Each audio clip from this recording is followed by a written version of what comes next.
Bonjour de l'après-midi à toutes et à tous. Je vais essayer d'être dans le temps court qui m'est imparti. Aussi, je vais commencer avec une précision. C'est de ma place personnelle en tant que conteuse, à l'oral et à l'écrit, que je vais amener les choses. Et aussi ma place de quelqu'un qui jouit d'une addiction compulsive aux livres dans les bibliothèques et dans les librairies. Voilà. Donc je vais commencer juste par repréciser quelques termes. Ici, je ne vais aborder que les contes populaires, c'est-à-dire les contes de tradition orale, les contes traditionnels qui, pendant des siècles, on ne sait pas combien, ont été transmis de bouche à oreille. Et certains nous sont parvenus parce qu'au XIXe siècle, des collecteuses et des collecteurs les ont fixés à l'écrit de manière plus ou moins fidèle à l'oralité qu'elles ou ils ont entendue. Les contes, c'est avant tout une langue. Dans toutes les cultures étudiées à ce jour, les contes ont une langue particulière, poétique, symbolique et visuelle avant tout. Nicole Belmont parle d'un chemin d'image. Le style des contes est musical et il est minimaliste. C'est une succession d'actions fortes qui permet de suivre le chemin d'image sans commentaire, sans description qui ne servent pas au scénario et sans psychologie. On n'est jamais dans la tête des personnages. En revanche, les actions sont tellement fortes et nous donnent à voir des personnages en action, et ça laisse un espace vide que celui ou celle qui écoute ou qui lit va remplir avec son imaginaire et son expérience de vie singulière et personnelle. Ce n'est donc pas une langue orale quotidienne, mais bien un genre de littérature orale, avec des allitérations, des répétitions, des rimes, etc.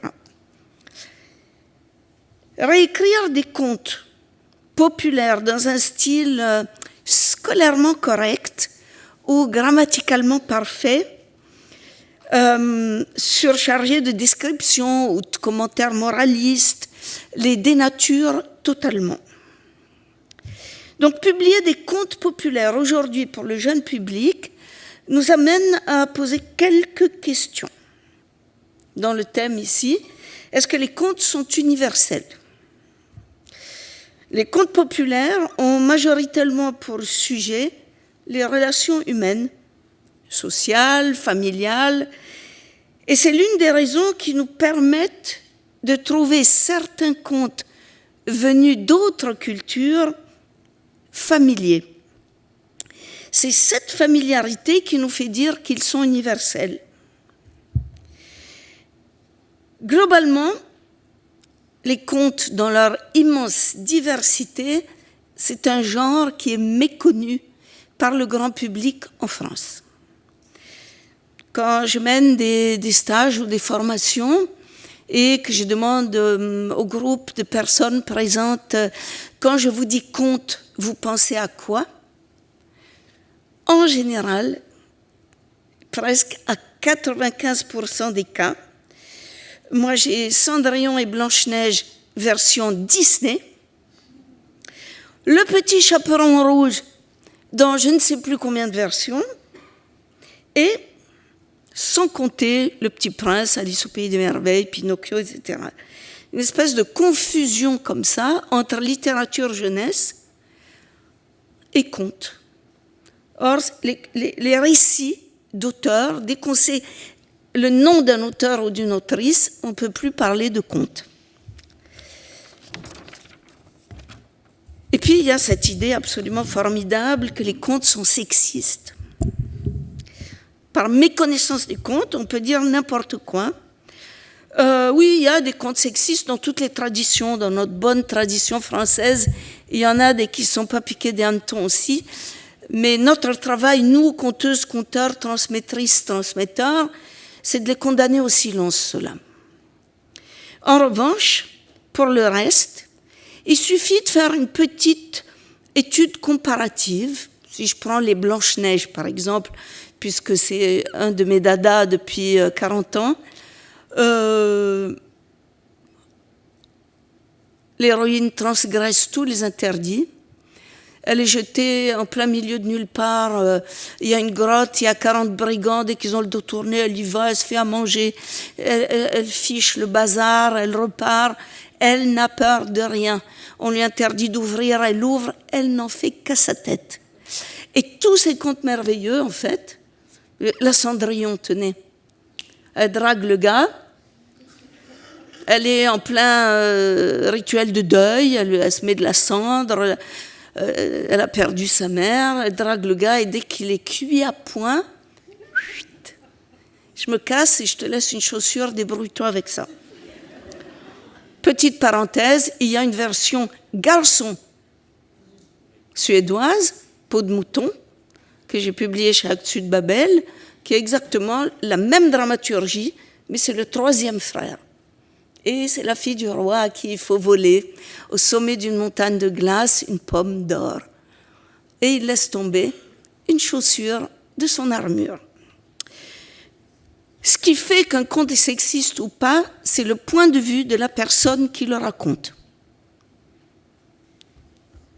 Donc, c'est le point de vue du narrateur, de la narratrice, du conteur, de la conteuse qui prévaut quand on raconte à l'écrit ou à l'oral un conte. On va regarder un peu les différents types de contes en français. Les contes merveilleux, où il y a intervention de personnages surnaturels, ogres, fées, lutins, etc. En général, ces contes-là fonctionnent en famille nombreuse. Ils sont rarement enfants uniques. C'est-à-dire qu'il y a des versions dans diverses cultures. Pas dans toutes.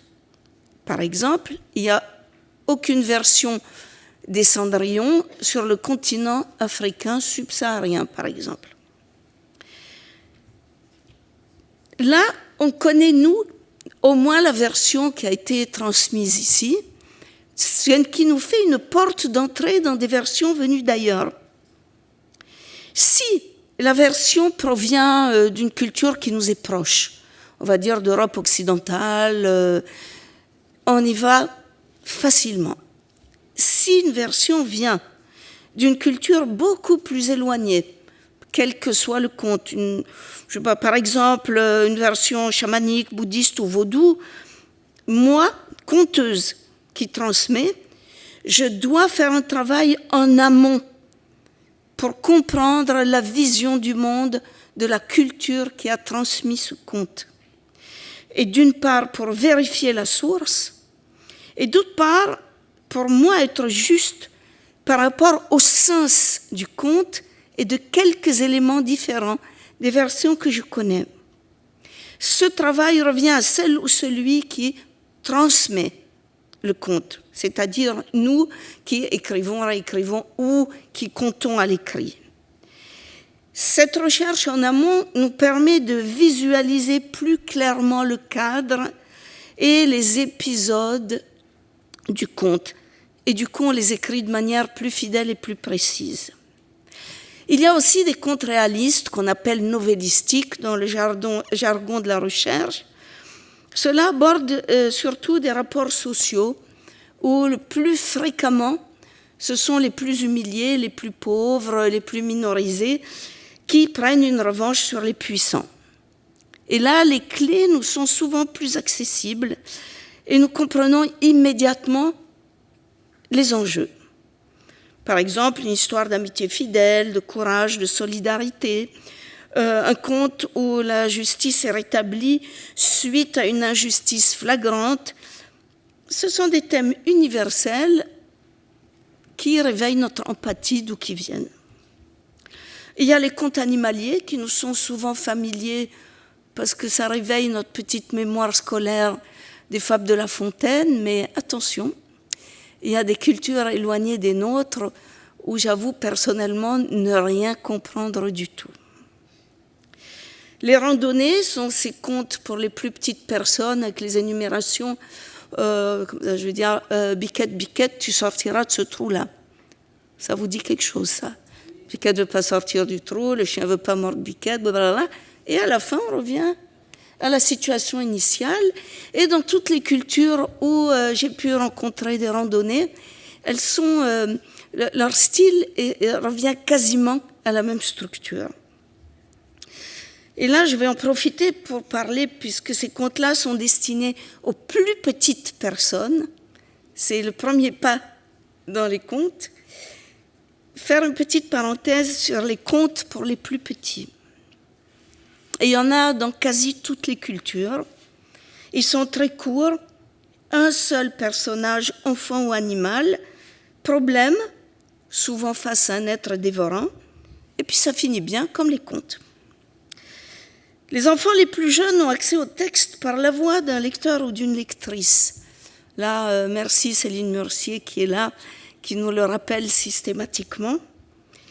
C'est un temps privilégié d'une relation à l'autre. Celui ou celle qui prend le temps de partager une histoire, mais aussi c'est une relation au monde et au monde intérieur. Les contes sont des récits qui libèrent l'imaginaire. Aucune description précise des personnages. Il suffit de dire qu'ils sont beaux et c'est bon. Et ces contes répondent souvent à une question qui taraude la psyché de nos petits. Si on observe un enfant de moins de 5 ans écouter lire un album de contes, on remarque l'amour des tout-petits pour les mots, les sonorités. Ils les répètent à l'envi. Ne les privons pas de mots précis, par crainte qu'ils ne les comprennent pas. Ils prennent ce qu'ils souhaitent, le reste ne nous regarde pas. Ces albums sont leurs premiers pas dans la fiction, la poésie, la musique des mots et dans l'apprentissage de la langue. Ils créent une connivence entre l'adulte qui lit et l'enfant, et celui-ci d'ailleurs réclame souvent le même conte et finit à peu près à le connaître au mot près, et puis quelque temps plus tard, il jette son dévolu sur un nouveau. Evelio Cabrejo-Parra, qu'ici beaucoup de gens connaissent, dit « Les contes donnent des outils aux tout-petits pour mettre en scène leur vie. » Nous qui publions des contes, qui les transmettons à l'écrit, nous posons toujours la question des sources. Les publications de contes pour le jeune public en France mentionnent rarement les sources bibliographiques et l'origine culturelle et géographique des récits. Aux États-Unis d'Amérique, par exemple, sur tous les albums, il y a les sources, il y a la démarche de l'illustrateur et illustratrice et la démarche de celui ou celle qui écrit qui sont précisées. Pour moi, citer mes sources est une question de déontologie. J'ai eu accès à ces récits, en général, par une publication. Je rends à César. C'est aussi un respect que je dois à mes lectrices et à mes lecteurs, qu'ils sachent et qu'elles sachent la chaîne de transmission. Pour moi, en tant qu'acheteuse compulsive de livres de contes, ces informations sont essentielles. Sinon, ça reste sur l'étagère du libraire. Dans mes recueils pour adultes, essentiellement chez Actes Sud de Babel en poche, il est bien précisé conte choisi, traduit et raconté par. Dans mes albums jeunesse, j'ai dit des jeunesse par exemple, c'est raconté par Praline Guéparin. Je ne les ai pas inventés. Je ne suis pas une écrivaine. Je ne suis qu'un maillon dans la chaîne de transmission souvent écrite. Et je dois à ceux et celles qui ont travaillé avant moi d'avoir eu accès à ces contes. Si nous dérogeons à cette déontologie, pourquoi pas? Mais alors, précisons à nos éditeurs et à nos éditrices notre démarche. C'est un conte inspiré d'eux, ou alors c'est une libre création à partir d'un conte lu dans tel ouvrage. Et là, ça peut être formidable. Il faut aussi préciser la culture dont provient le conte. Je vais prendre juste un exemple qui, moi, me reste en travers de la gorge souvent.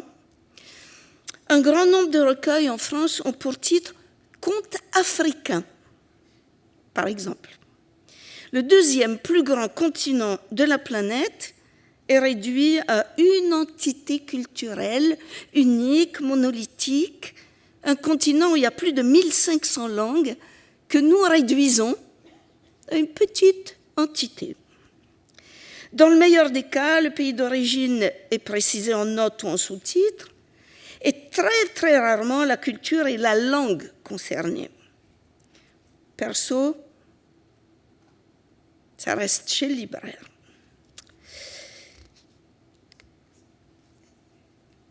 J'ai besoin de savoir personnellement la provenance exacte. Quelle culture, quelle langue? Soyons prudents et prudentes afin de déconstruire une relation au monde ethnocentrée et coloniale qu'on a reçue dans le biberon. Le conte est un objet culturel. Petite mise au point. Les contes populaires sont par définition ancrés dans une culture et imprégnés de valeurs et de la vision du monde des peuples qui les ont transmis ou qui les transmettent encore. Un conte européen nous est sans doute plus familier qu'un autre Inuit, Tchouktch ou Dogon, par exemple. Si nous, qui les écrivons, ne voulons pas détourner leur sens, nous devons étudier un minimum ces sociétés pour comprendre le propos ou le sens de certains détails qui nous sont totalement étrangers et pour ne pas leur faire dire ce que nous pensons qu'ils disent selon nos propres codes culturels. Je prends juste un exemple, un conte inuit du Groenland que moult conteuses et conteurs racontent à l'envi, qui est un conte de femme squelette. Une jeune femme est jetée dans la mer, les poissons dévorent sa chair, un homme la repêche à l'état de squelette. En invoquant le monde des anciens avec son tambour, elle reprend chair et elle devient chamane. C'est un conte initiatique d'une femme lambda qui devient chamane parce que dans cette culture, l'os est le siège essentiel de la vie. Quand j'entends quelqu'un qui me parle de contes traumatiques, appropriation culturelle encore. C'est de notre responsabilité, auteurs, autrices, conteurs, conteuses, que les textes que nous proposons soient un minimum documentés pour ne pas tomber dans cette appropriation culturelle. Et puis, quand nous avons des contes qui viennent d'ailleurs, nous les traduisons. Traduction, adaptation. Personnellement, quand je traduis un conte d'une autre langue que le français, je fais 2 traductions. De la langue autre au français et de la langue du conte dans la langue autre à ma langue du conte en français, n'ayant personnellement jamais reçu de conte traditionnel oralement en français. Si certaines images poétiques dans la langue de base sont accessibles dans la langue cible, c'est du bonheur.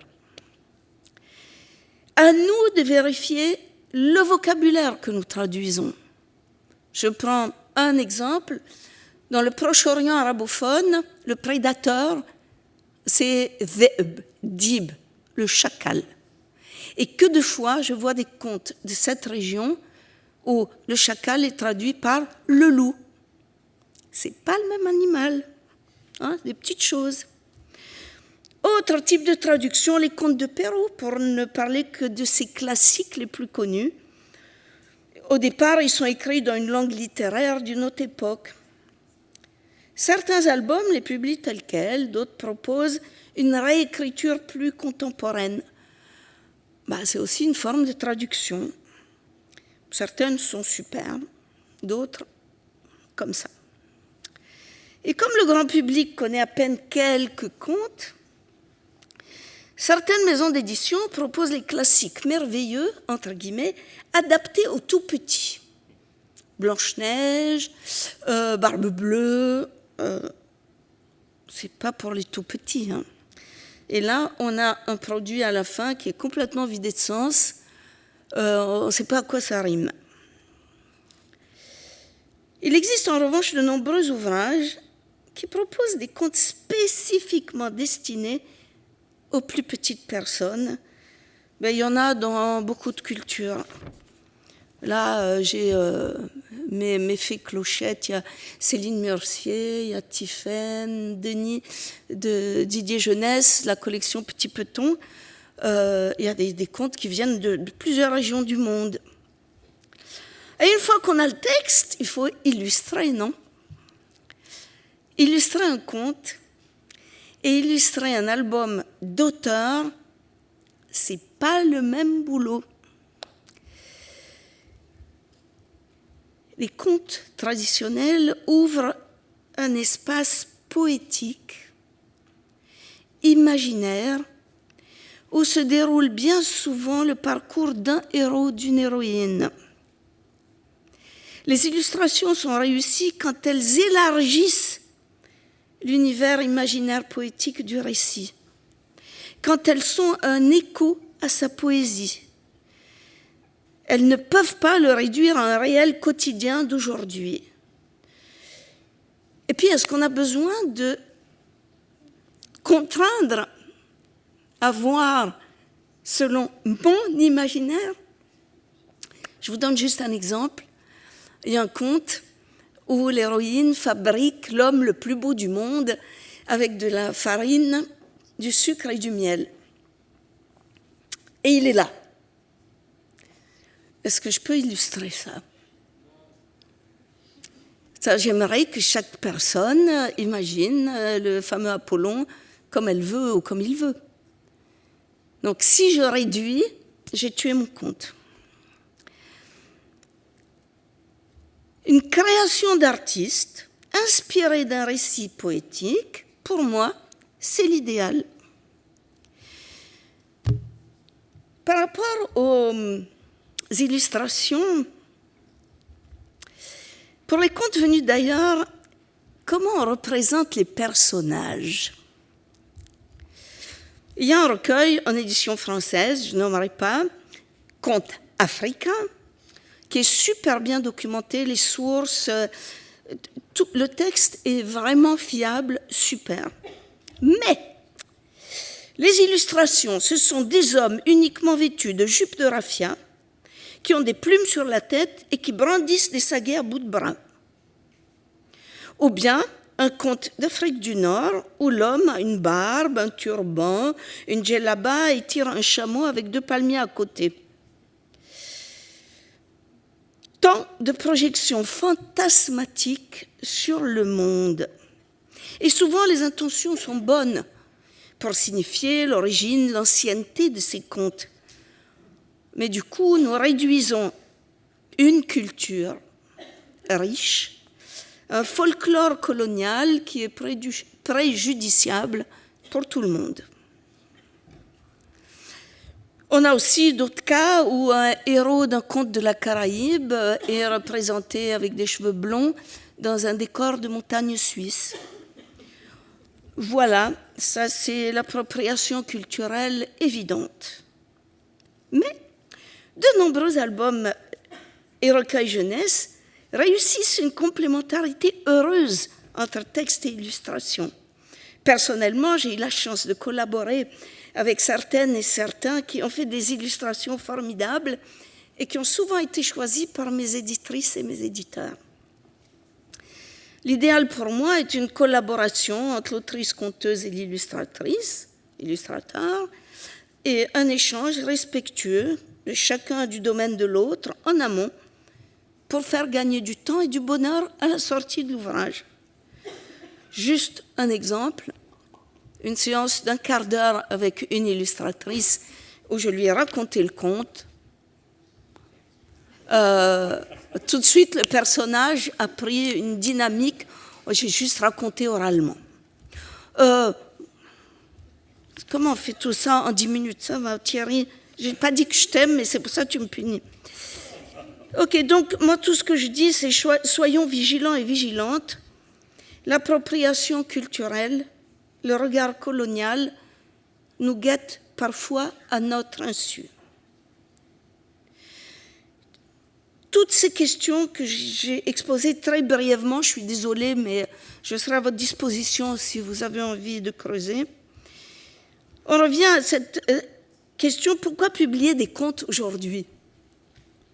Parce que ce type de récit, qui a une dramaturgie parfaite et minimaliste, est essentiel pour les petites et les grandes personnes.